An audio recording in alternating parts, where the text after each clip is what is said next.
So Team USA just had their trials for the Overwatch World Cup, and I just got to watch all 4 hours of it. There's a lot of footage, but there's some promising stuff, some not so promising stuff. I thought I'd walk you guys through it as quickly as I could because some of us don't have 4 hours to watch scrims for, so I've got it broken down into a quick little list. 5 things you should probably know about this year's USA World Cup team.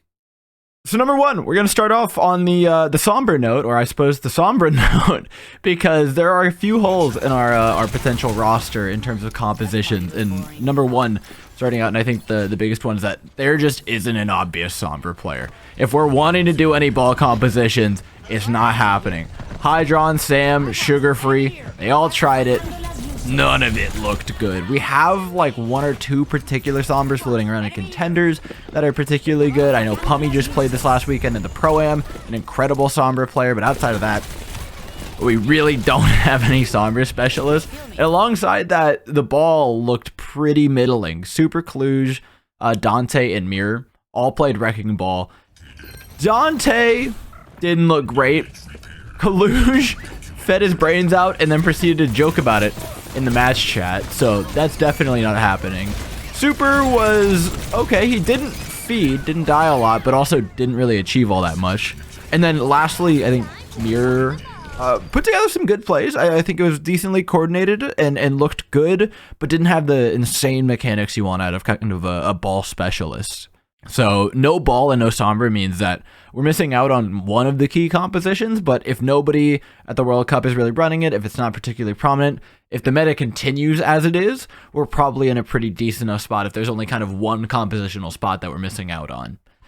Secondly, I'd like to go over, though, who's playing the Tracer for this team? It's kind of a question that's arisen for a lot of teams, and especially Toronto Defiant, who have that American Tornado core. You've got, of course, Speedily, Hydron, and Sugar Free kind of trying out for this role, so to speak, and Speedily's been practicing it a lot for the Toronto Defiant, and looked pretty decent on it. Didn't quite have that solo lethality that you want out of like a Hyper Tracer carry, like a Kevster, like a Sugar Free, like a Proper, but looked pretty good. Hydron kind of lacked impact. It was struggling to coordinate initially with his tanks, but Sugar Free, woo! I want this man. Sugar Free popped off in Pro-Am, came to trials, popped off here, looks incredible. Multiple solo kills with just the pulse pistols, multiple double kills with sticky bombs with the pulse bombs, and was coordinating well with tanks. That's what I want to see out of my Tracer. Looked really good. Speedily, though, not bad, and I think that's something I definitely want to touch on later as we go more into kind of picking our potential roster here. So that leads us to point number 3. Aspire is him. I don't care what you say. I don't care what you've seen. This man hard carried hitscan maps. Junkertown, Circuit Royale were his. No other player on the server mattered. It was him versus 9 players, and he just got pick after pick after pick. It was insanity. His Widowmaker is a piece of work. His Ashe looks great. His Cassidy, which is really key to the current meta Winston composition that's going around, is phenomenal. He's a great nano target. I think this man is right now the truth. He gapped Hydron like God knows how many times on Junkertown and Circuit Royale. I expect that to just continue. He's been playing strong, and I really want to see those stocks go up. Hydron looked all right, but Aspire was just something else.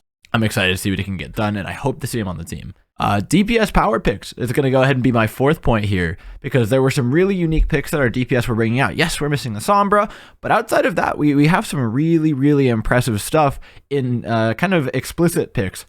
Starting that off, I want to give a special shout out to Speedily's Echo.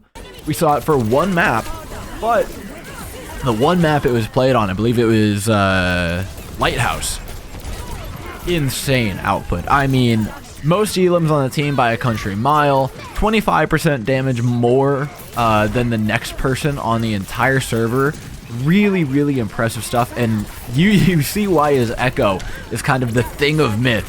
And maybe we get to see a little bit of a World Cup. I don't know if it's going to be in the meta. I don't know if it's going to be the greatest thing, but on maps like Paraíso, stuff like that, there's a really good potential you bring it out as just one of those crazy pocket picks that you have. Secondly, I think Sugar Free's Genji was particularly notable. It's not a hero that's particularly prominent. We've seen it a couple times by Malthal in the Pro-Am. to varying results, to say the least. But Sugar Free's Genji, when they were running it, of course it was always in the mirror, looked really, really good. His damage through neutral, his lethality through neutral, and his blade charging in neutral were phenomenal. And then they kept doing this thing where they were giving him nano boost without blade, and he would consistently come up with 3Ks. I have no clue how you do that. That's absurd. And then he'd just have a blade to go on the next fight, and then it'd just be over with the blade because his dry blades were good enough to get value. So instead of having nano boost be a fight winner, you would have nano Genji be a fight winner, and then just blade be a fight winner, which was insane value. I'm excited to see it. Hopefully, if it floats around somewhere in the meta, maybe Sugar Free will have the opportunity to play that. The Aspire Widowmaker. The Aspire Widowmaker is the final DPS power pick to talk about. Holy shit, bro. This guy is on another one with the Widowmaker. All the hit scan was really good, but the Widowmaker, consistent picks, consistent output, everything you want. First picks, last picks, cleanups, positioning, really, really good. I'm hoping to see it come World Cup. All right, now they've covered what I think are the roster's biggest strengths and weaknesses. I think we should go on to build my potential roster. And this is given 7 players. If I could do anything with this roster, I think I've got a pretty good one set up. You'll notice we haven't talked too much about sports. I think the sports looked good, but not anything particularly notable. I think there were some slight edges being given one way or the other, but let's go ahead and start off with those because they deserve a little bit of respect. I would be going with Lep and RuPaul. I think that Lep was offering up just a bit more consistency than OG in a lot of critical situations, dying a little bit less and just getting picked. And the sound barriers were just ever so slightly better. I think OG might give you a little bit more of that flexibility if you want to run more Mercy and Brig, and I wouldn't blame anybody for going with them on their roster. Looked perfectly fine by all means. And then aside him, RuPaul. And I'm gonna be honest, RuPaul landed Ultraviolet. Tough choice. I just like RuPaul. I'm just high on RuPaul. So I went with RuPaul. If I could have another support to fill out the roster, I'd definitely pick up Ultraviolet, just so that you can run more of those Babsen compositions, so you have players to run double flex support.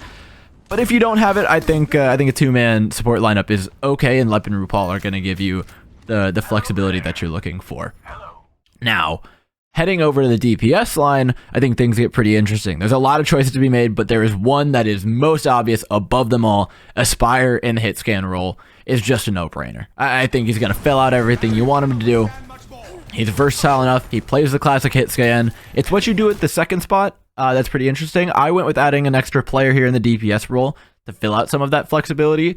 It was a hard choice. On stream, we were arguing about whether we wanted to run Speedily or whether we wanted Sugar Free because they were both playing Tracer, but I said screw it, pick them both up. I think the flexibility you get from both, yes, they both have a Tracer and there's a little bit of overlap there, but I think having a Tracer in the back pocket of any DPS player is just never a bad thing. That way you allow your DPS lineup to have that flexibility that you're looking for. So the idea here is that Speedily's there, can run the Tracer if you need, can run the Echo if you need, and especially has the Mei. That's the big one that I want it for. We have rest compositions. We're expecting Mei to come out, at least in this meta. I want Speedily on the team, if not just for that. And then we're playing Sugar Free primarily for the Tracer, and then also the Genji, and has an okay Mei should you need it, and fills out the rest of that flex DPS role pretty well. Heading on to the tank line, I went with what I think were pretty uncontroversial picks according to my chat. Collusion Mirror were the obvious choices, if not just for their ability to fight plan. Their hero pools combine well. Mirror plays the Ball and the Doomfist particularly well above everybody else there. And then Collusion can cover most of the other stuff and is going to be pretty functional. The big thing that I saw though out of these two that just made the complete difference over Dante and Super was fight planning. The second any team had them on it, the fight plans were way better, the dives were far more concise, the setup was much more obvious, it felt more intentional, and it felt like the play was more organized with them in, and I think that put them head and shoulders for me above the rest of the tanks trialing. And so that's it. 7 players lining up my USA Overwatch World Cup roster. We've got more trials coming up, I believe, next week. Albert was talking about them, so I'll be sure to cover those. Let me know what you want to see. Other than that, be sure to subscribe. I'll be co-streaming all the rest of the Pro-Am, co-streaming whatever from World Cup is available. So, yeah. The beat is sicker than the blood in your stool. The way it repeats could trick you like a stuttering fool, uttering butter King Jules. His mother been cool, schooled her how to wash away the